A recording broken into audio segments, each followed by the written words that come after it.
안녕하세요. 좋은버스톤TV의 좋은버스톤입니다. 오늘 제가 소개할 기업은 건기식 관련 캡슐을 제조하는 서흥이라는 기업입니다. 대표자는 양주환님이고 설립은 1973년에 하였으며 상장은 1990년에 하였습니다. 다음으로 투자 포인트 몇 가지 말씀드리도록 하겠습니다. 첫 번째, 건강기능식품의 수요 증가를 들 수 있습니다. 서흥의 사업은 캡슐, 원료 화장품 부분으로 나누어져 있으며 반기보고서에 따르면 캡슐 부문 중 건기식 매출 비중이 가장 높은 것으로 나타납니다. 밑에 반기보고서의 표를 보시면 캡슐 부문의 건강기능식품 제조가 42.2%로 가장 높은 비중을 차지하고 있음을 알 수가 있습니다. 또한 반기보고서에서는 소득 수준의 증가와 건강에 대한 높은 관심으로 건기식에 대한 수요가 지속적으로 증가하고 있다고 하였으며 이베스트 투자증권 리포트에서는 추석 명절에 건기식 선물 수요가 증가할 가능성 및 코로나로 인한 성장성 확대가 기대된다고 하였습니다. 밑에는 반기보고서에서 가지고 온 내용인데요. 보시면 소득 수준의 증가와 건강에 대한 높은 관심으로 헬스케어 산업이 크게 성장하고 있고 특히 건강기능식품에 대한 수요가 지속적으로 증가라고 나타나 있습니다. 또 관련 리포트를 함께 보시면 이게 그 리포트인데요. 내용을 보시면 또한 9월에도 과거와는 다른 모습의 명절, 비대면 가능성이 있고 이에 따른 건강기능식품 선물 수요가 증가할 것으로 기대됨에 따라 2020년 3분기에도 건강기능식품 사업 부분이 지난 2분기에 이어 고성장을 보일 것으로 전망한다 라고 나와 있죠. 또 밑에 보시면 코로나로 인한 성장성 확대라는 수에 또 추가가 되어 있습니다. 또 반기보고서에 따르면 서흥의 하드캡슐은 국내 시장에서는 95% 이상의 독점적 지배력이 있으며 해외 시장 점유율은 3위권으로 높은 시장 지배력을 가지고 있습니다. 소프트캡슐 또한 국내 30% 이상을 점유하고 있기 때문에 건기식 산업의 성장에 따라 서흥의 매출 성장도 지속적으로 이루어질 가능성이 높다고 저는 생각을 합니다. 밑에는 반기보고서에서 가지고 온 내용인데요. 보시면 이거는 하드캡슐에 관한 내용인데 국내 시장에서는 당사가 95% 이상의 시장 지배력을 보이고 있는 바라고 나와 있으며 당사의 해외 시장 점유율은 약 6에서 7%로 3위권을 형성하고 있으며 베트남 공장 증설로 인한 공급 여력 증가로 점유율이 계속 늘어날 전망입니다. 라고 나타나 있죠. 또 밑에는 소프트캡슐 관한 내용인데요. 소프트캡슐 제조에 있어 국내 30% 이상을 점유하고 있고 정제 제형 제조에 있어서도 국내 동종업계에서 가장 높은 점유율을 확보하고 있는 것으로 추정하고 있습니다. 라고 나타나 있죠. 다음으로 두 번째 투자 포인트로는 꾸준히 증가하는 실적을 들 수 있습니다. 서흥은 과거 3개년치 실적이 꾸준히 증가하였으며 2020년도 반기 실적도 전년 동기 대비 증가하였습니다. 앞서 언급한 건기식의 높은 성장성으로 인해 2020년도 실적은 전년보다 증가할 가능성이 매우 높다고 저는 생각을 합니다. 아래는 사업보고서에서 가지고 온 손익계산서인데요. 2017년도부터 19년도까지 매출액, 영업이익, 당기순이익 모두 꾸준히 증가하였음을 알 수가 있습니다. 또한 밑에는 반기보고서에서 가지고 온 포괄손익계산서인데요.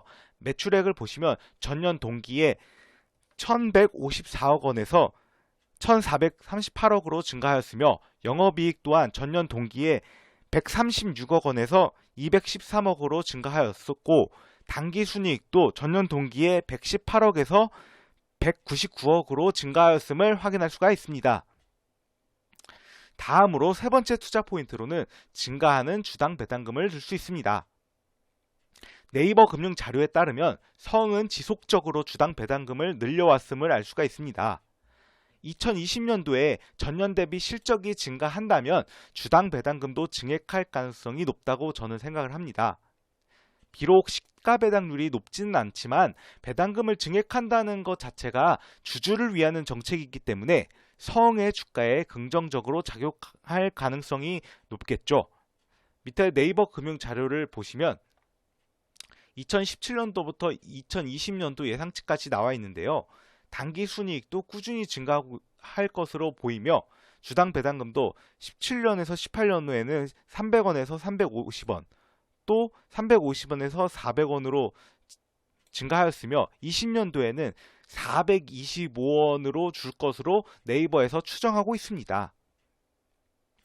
다음으로는 제가 생각해본 리스크 포인트 및 예상 반론은 아래와 같습니다. 다트 공시를 보면 국민연금공단 및 베어링 자산운용이 각각 16만 주, 12만 주를 순매도하였는데 이에 대해서는 어떻게 생각하나?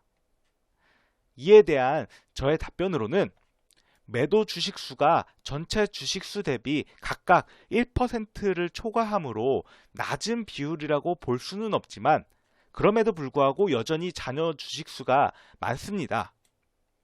기관들이 단기 고점이라고 생각해서 매매한 것으로 보이며 주식 변동일 이후에 서흥의 주가가 상승하였으므로 악재라고 판단하기는 어렵다고 생각을 합니다. 밑에는 다트 공시에서 가지고 온 자료인데요. 보시면 국민연금공단 건데 이거는 이제 5월 18일자 기준일로 약 16만 주 정도 순매도하였음을 확인할 수가 있죠. 또 밑에는 베어링 자산운용 관련된 내용인데요. 여기는 4월 20일자가 기준일인데 이때 약 12만 주를 순매도하였음을 알 수가 있습니다. 차트를 같이 보시겠습니다. 다음으로 보시면 아까 방금 전에 말씀드렸던 것처럼 4월이나 5월 둘 다 이후로 계속 증가하였음을 알 수가 있죠.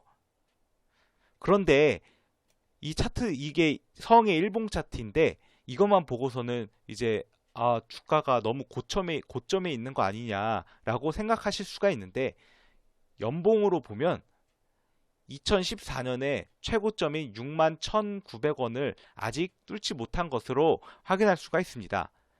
그리고 리포트를 잠시 같이 보시면 여기 밑에 내용이 동사의 매출액은 2009년에서 2019년 이 연평균 성장률이 12.2%이고 이게 역성장이 없다고 나와 있는데요.